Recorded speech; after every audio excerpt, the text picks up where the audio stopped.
பிரபல இயக்குனரும் நடிகருமான மிகப்பெரிய அளவில் தமிழ் சினிமாவில் வலம் வந்துட்டு இருந்தவர் இப்போ காலமாகியிருக்காரு. நாகேந்திரன் அவர்கள் தான் காலமாகியிருக்காரு. இந்திய திரைப்பட இயக்குனர் ஆவார். 2015ஆம் ஆண்டு வெளிவந்த காவல் திரைப்படத்தினை இயக்கி இயக்குனராக திரையுலகத்திற்கு அறிமுகமானார். விமல் கதாநாயகனாக நடிக்க சமுத்திரக்கனி மற்றும் புன்னகைப்பூ கீதா ஆகியோர் முக்கிய ரோலில் நடித்தாங்க.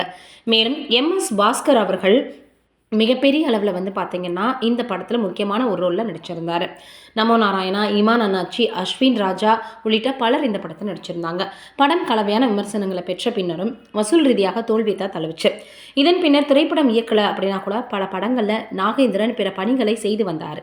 இந்த நிலையில் திடீர்னு ஏற்பட்ட மாரடைப்பு காரணமாக உயிரிழந்த சம்பவம் அதிர்ச்சியை ஏற்படுத்தியிருக்கு. இது குறித்து இயக்குனர் மற்றும் தயாரிப்பாளர் சுரேஷ் காமாட்சி வேதனையோட பதிவிட்டிருக்காரு. அதில் அன்பு அண்ணன் நாகேந்திரன் மறைவு செய்தி கேட்டது மிக துயரமான நாளை துவங்கி இருக்கிறது. நாட்களும் நொடிகளும் மிக கொடுமையானது. பூவை உதிர்த்து போராடுவது போல நமக்கு நெருக்கமானவர்களை பிரித்து கொண்டு போய் விடுகிறது.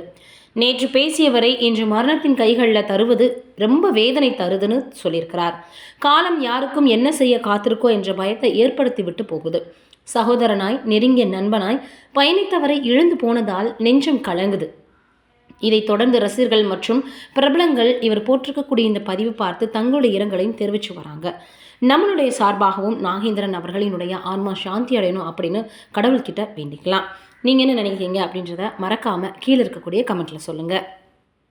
தொடர்ந்து இதே போல் இந்த ஆண்டில் மட்டும் நம்ம நிறைய பிரபலங்களை இழந்திருக்கிறோம் அப்படின்றது குறிப்பிடத்தக்கது.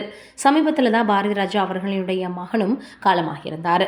மனோஜ் பாரதி ராஜாவினுடைய இழப்பு மிகப்பெரிய அளவில் தமிழ் சினிமாவில் எல்லோருக்குமே சோகத்தை ஏற்படுத்தியிருந்தது. தள்ளாடும் வயதில் தன்னுடைய மகனை இழந்து பாரதி ராஜா மிகப்பெரிய அளவில் கொடுமைக்கு உள்ளானார். இதே போல் இப்போ தொடர்ந்து இதே போல் பிரபலங்கள் உடல்நிலை சரியில்லாமல் ரொம்ப குறிப்பாக சொல்லலாம், இந்த மாரடைப்பு காரணமாக இளையவர்கள்லேருந்து முதியவர்கள் வரைக்கும் ரொம்பவே கஷ்டப்படுறாங்க அப்படின்றதான் உண்மை. இப்போ நாகேந்திரன் அவர்களும் மாரடைப்பால் காலமாக இருக்காருன்றது வெகு வேதனையை கொடுத்துருக்கு. என்னடா இது, எப்படிலாம் இந்த நம்ம சமூகத்தில் இருக்க போகிறோம், எப்படி வாழ போகிறோம், அடுத்தடுத்து எப்படி நம்ம நம்மளுடைய வாழ்க்கையை கொண்டு போக போகிறோன்னு இது போன்ற சில விஷயங்களை பார்க்கும்போது நம்மளுக்கே பயமாக இருக்குது. இன்றைக்கி இருக்கிறோம், நாளைக்கு இருக்கோமா இல்லையான்ற பயத்தை எல்லோருக்குள்ளேயுமே ஏற்படுத்தி விடுது. நாகேந்திரன் அவர்களினுடைய ஆன்மா சாந்தி அடையட்டும்.